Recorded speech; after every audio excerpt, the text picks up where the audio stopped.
You can be the strongest nurse on the unit, the one who never cries at work, who always shows up, who always says, "I'm fine." But here's the truth. We are not meant to carry this much stress, this much grief, this much pressure alone. Whether it's burnout, compassion fatigue, anxiety, or just feeling numb after a string of back-to-back shifts, mental health support is essential, and Rula makes it possible. That's RULA. Rula is a mental health care platform that connects you with licensed therapists, real professionals in network with your insurance, and they help you get started fast. They accept most major insurance plans, and sessions can be as little as $15. Depending on your benefits, you might even pay nothing. Rula doesn't just match you with a therapist, they stick with you. They make sure you're making progress and that you're getting care from someone who truly fits your needs. Thousands have already trusted Rula to support them on their journey toward improved mental health and overall well-being. Head on over to rula.com/nursemo to get started today. After you sign up, they ask you where you heard about them. Please support the show and tell them that this show sent you. Go to rula.com/nursemo and take the first step towards better mental health today. You deserve quality care from someone who cares. Every nurse and nursing student knows that when your scrubs are uncomfortable, the whole day just feels harder. And that is why I love FIGS. These aren't the stiff, scratchy scrubs that I had to wear in nursing school. FIGS are made for modern medicine. They're soft, they're breathable, and they're cut to actually fit real bodies. Plus, they're antimicrobial, durable enough to survive countless washes, and honestly, they look so good, I kind of look forward to going to work. One of my go-to sets is the Catarina top paired with the Cade pants. The Catarina has this effortless fit that I love, and the Cade's cargo pockets are absolutely lifesavers when I need all kinds of things at my fingertips. With FIGS, I feel professional, comfortable, and ready for whatever the day brings. You can get 15% off your first order at wearfigs.com with the code FIGSRX at checkout. That's wearfigs.com, code FIGSRX for 15% off. Hello and welcome to another encore episode of the Straight A Nursing Podcast. This episode is all about the doorway assessment. That's what I call it, and you'll see why in this episode. This is basically one of those quick nursing habits that can save you a ton of time and help you catch trouble early.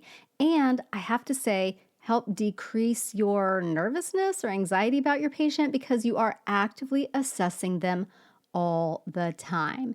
I cannot tell you how many times I have paused in the doorway or just from walking into the room to do possibly something else and noticed a change in my patient's condition. One time I remember noticing a patient just looked a little bit different, maybe, a little bit more restless, not really making so much sense. Well, guess what? Slapping that SpO2 monitor device on there and their oxygen saturation level is in the 70s. Would I have noticed that if I just cruised on by and didn't really look or just waltzed into the room real quick to empty the urinal and didn't actually look at the patient? No, I could have missed that. So those ongoing, constant assessments, and I call it the doorway assessment because you could do it from the doorway, for example, really can make a huge difference. So let's jump into this and talk through the doorway assessment.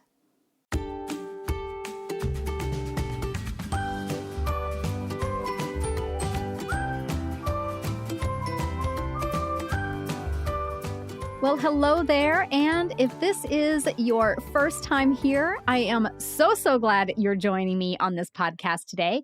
And if you are a returning listener, welcome back. I'm Nurse Mo, and this is the Straight A Nursing Podcast, where I teach nursing concepts and share tips on how to thrive in school and at the bedside.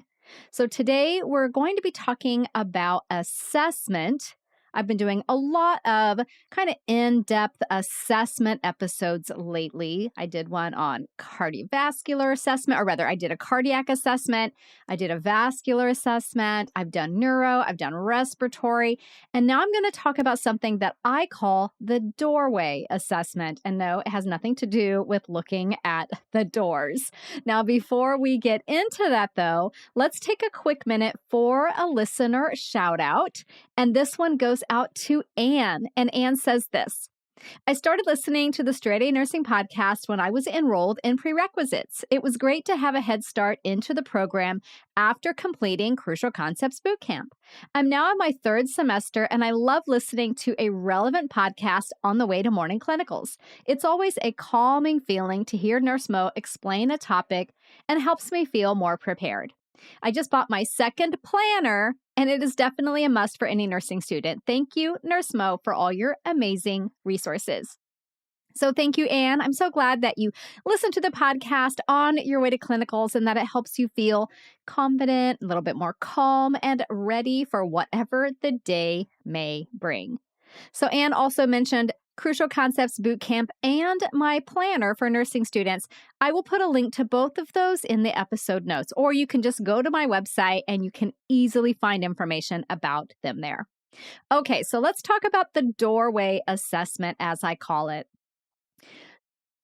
When I think about the doorway assessment, it's not necessarily that you're only doing these assessments from the doorway, though you certainly can.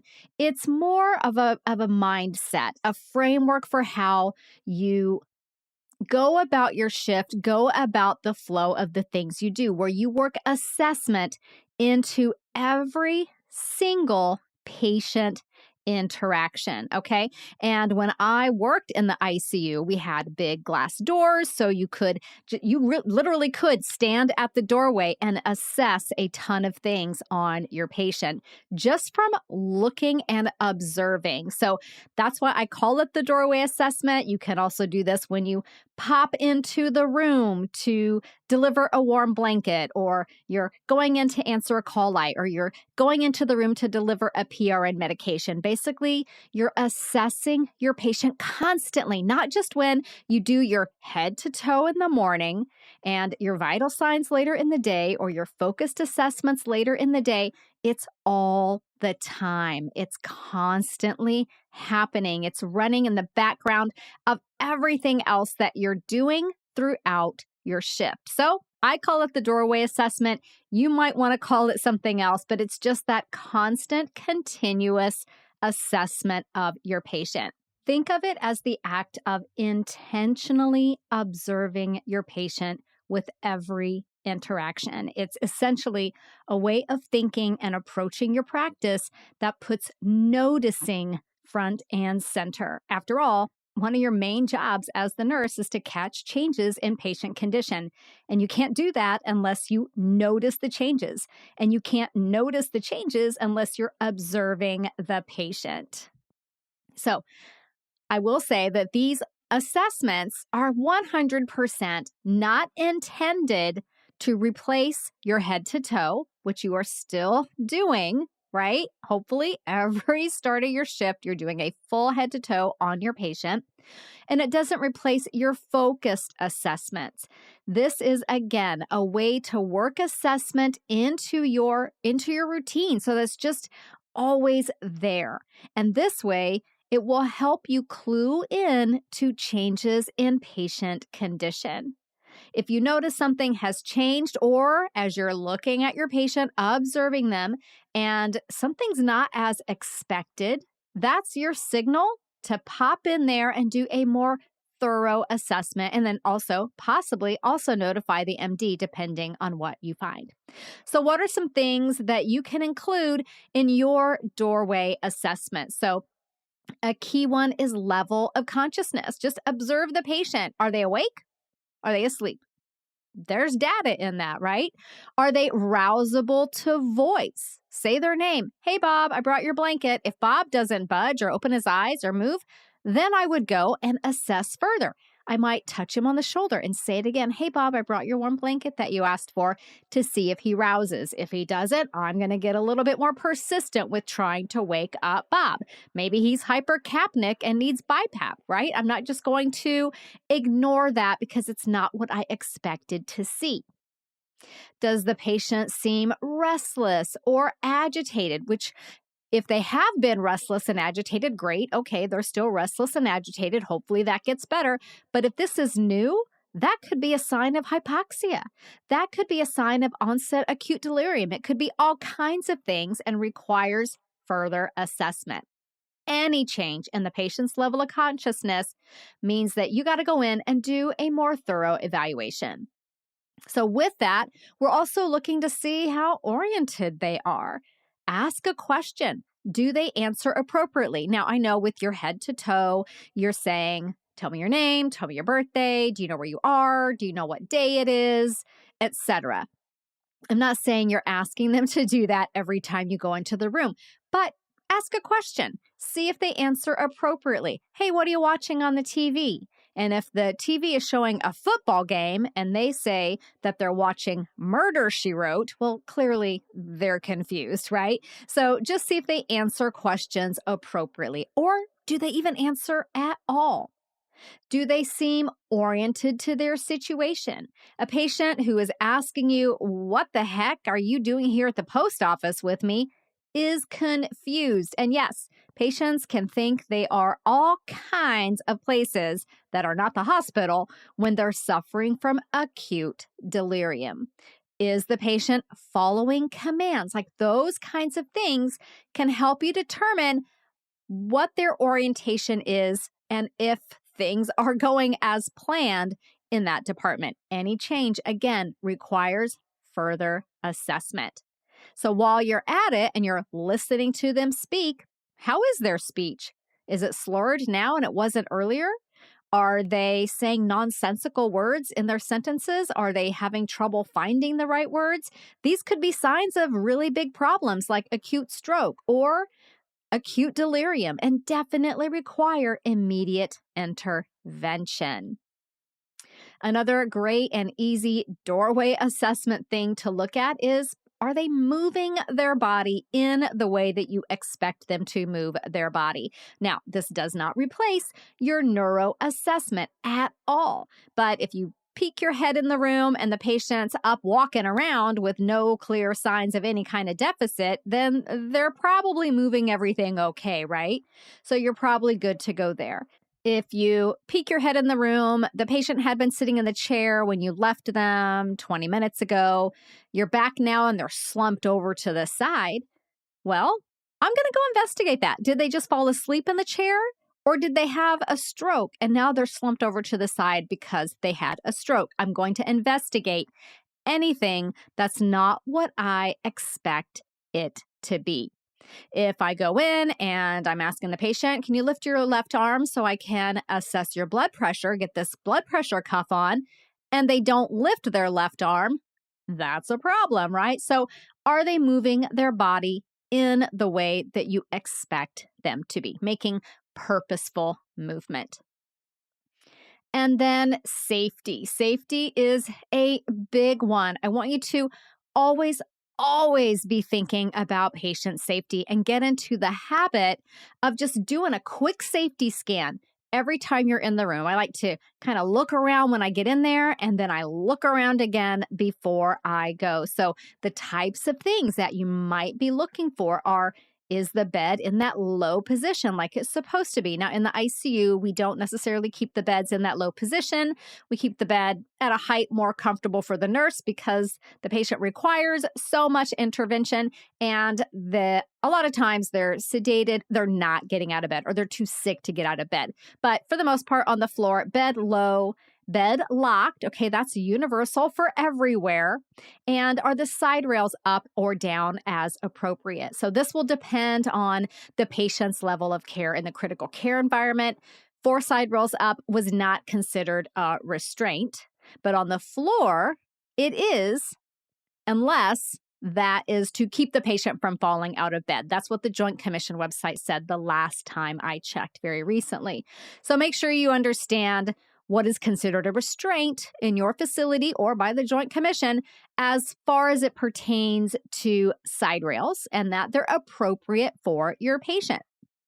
You also want to check for any trip hazards. So check around the bed because the patient, if you've got a walkie-talkie, as we call them, your patient's going to be getting up to go to the bathroom, go sit in the chair, go out in the hall, do their thing. check for trip hazards, not just for the patient, but for yourself as well. So I would check the whole room, but mostly I'm really focusing on that pathway from bed to chair, because that's a common place that they're going to be going, and from bed to bathroom. Okay. So always looking for any kind of trip hazard, a sock that's on the floor that fell off somewhere, a piece of equipment that wasn't put away properly. Sometimes there's cords, even though there shouldn't be. You'd be surprised though. Sometimes there may be a cord trailing off and posing a trip hazard in that way. I'm also looking for things like the fall risk. So one of the reasons patients fall is they can't get to their overbed table. So is that overbed table within reach? So they fall trying to, reach their mystery novel that they left on their table, or their water or their glasses, or the urinal isn't within reach. So they fall trying to reach for that. So just kind of looking around and noticing those things. People will often come in to interact with the patient. Let's say the dietitian comes in to talk to them about something and they move the bedside table out of the way. And then a lot of times people forget to move it back. So just always keeping an eye on those types of things.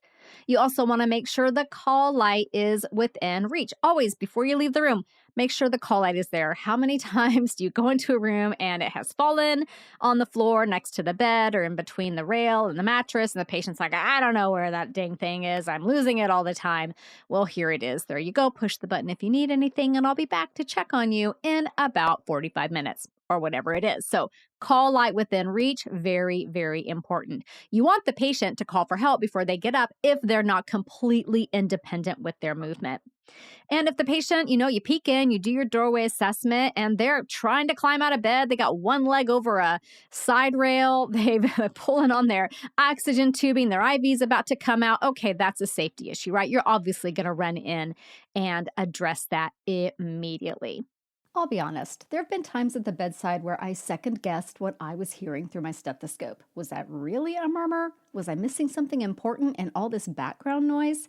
And that is why I love my ENCORE stethoscope. ECHO combines the stethoscope we already know with enhanced audio and advanced AI.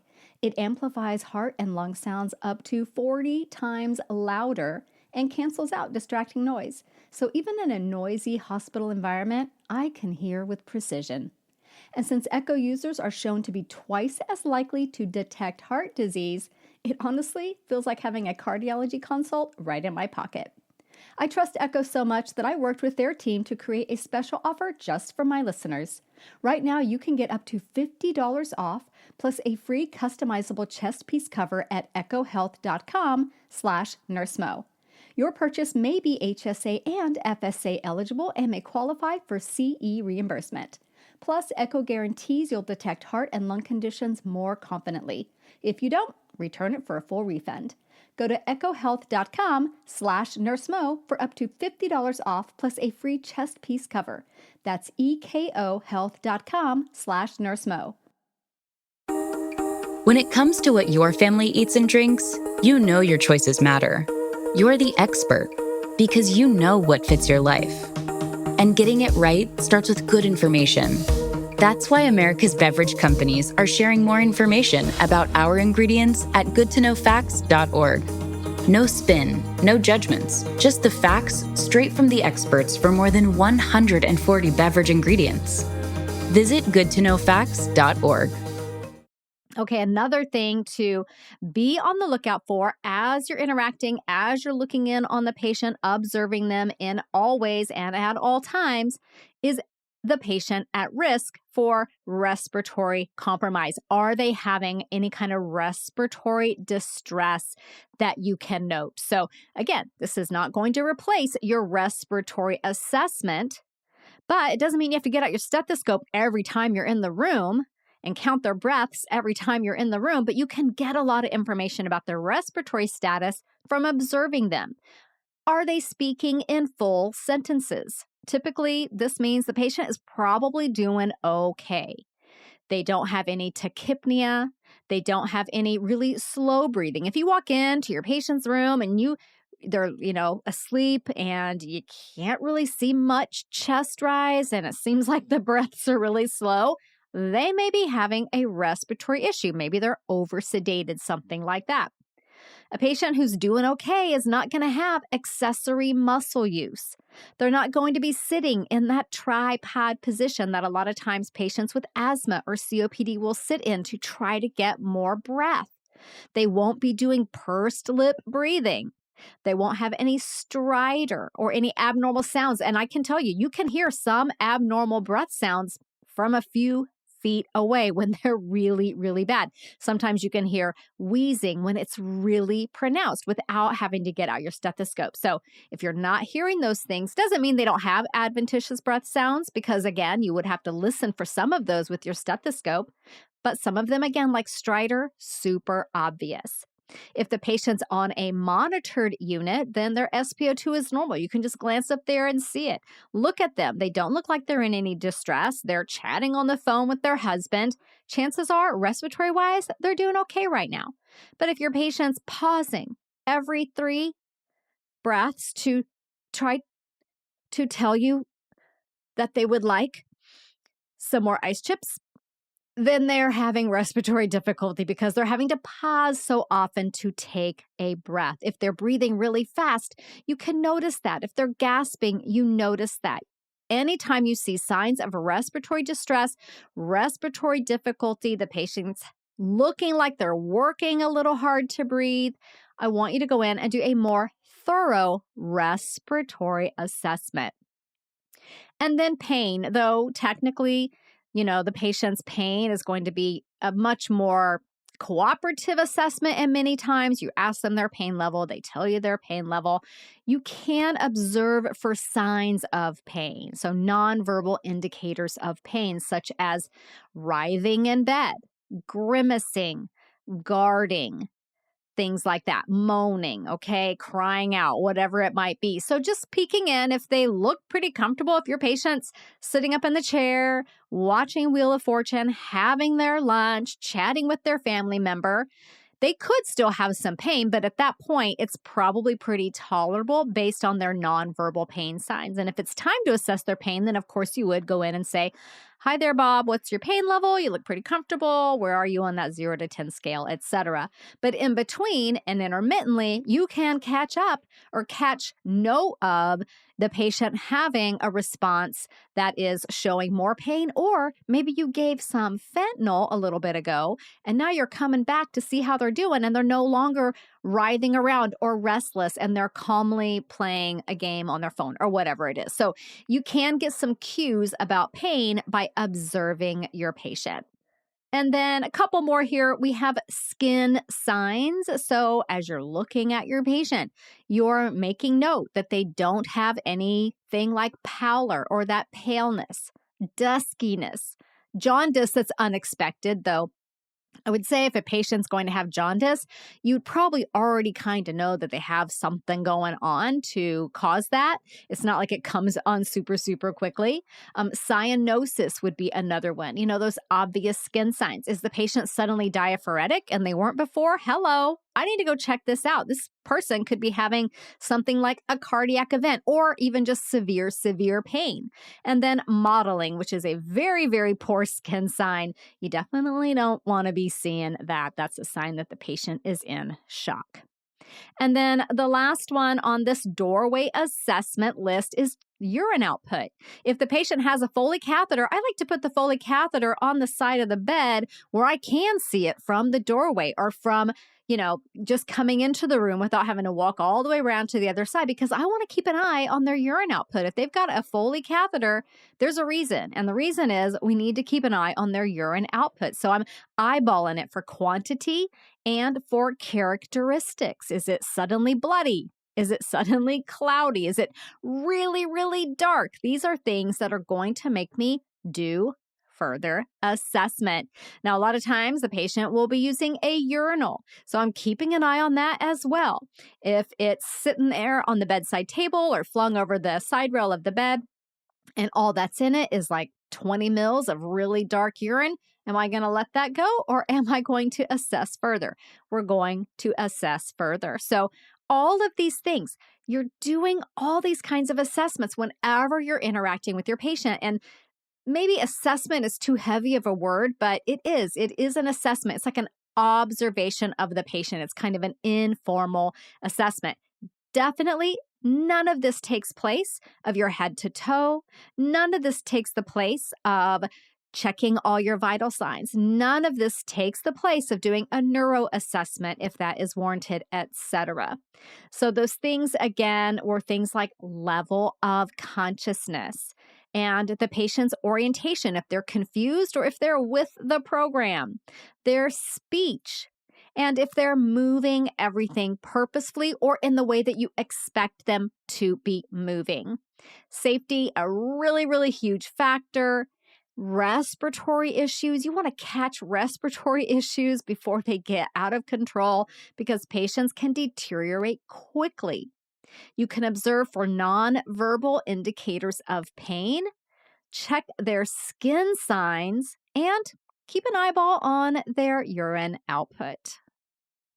Now, there are probably other things that you might find useful to observe for, and I'd love to hear what they are, so shoot me an email. You can find a way to contact me on the Straight A Nursing website and share your experiences with working this type of continuous assessment, continuous observation into your flow, into the way that you run your shift. Because what we're getting at here is we want nurses to notice when there's a change in condition. And if you didn't know, the whole reason they changed the NCLEX is basically because of that, because they found that the old NCLEX, or the one that's changing very, very soon, did not assess the nurse's ability to notice a change in condition. And noticing that something is going on with your patient, especially before it gets bad, is an absolutely vital component of patient safety and better outcomes. So you're always observing and noticing. I say all the time that your job as a nurse and as a nursing student isn't to bring meds and warm blankets and help people get comfortable. I mean, that's part of your job, but your responsibility overall is to see problems and then fix them, and then anticipate problems the patient could have and avoid them. And that's the nurse's role in a nutshell. And then all those other things fall under that. So when you think about that, your job, your role in that way, it's kind of like when you go to work, when you go to clinical, you're a detective and a problem solver. That's your job. I solve problems constantly at work. So sometimes when I get home and my husband wants me to figure something out, I'm just like, I can't solve another problem today. I will look at that tomorrow because I'm problem solved out at that point. So I hope this overview of this way of working assessment into everything that you do helps you feel more confident in clinical and feel like you know what's going on with your patients. So I want to see you back here next week where we're talking about ACLS, your certification for ACLS. If you're going into that for the very first time, it can be a little bit intimidating, and I want you to have a little bit of a preview and a sneak peek into what that is like. So I'll see you back here next week for that. Bye for now. This podcast is brought to you by Straight A Nursing.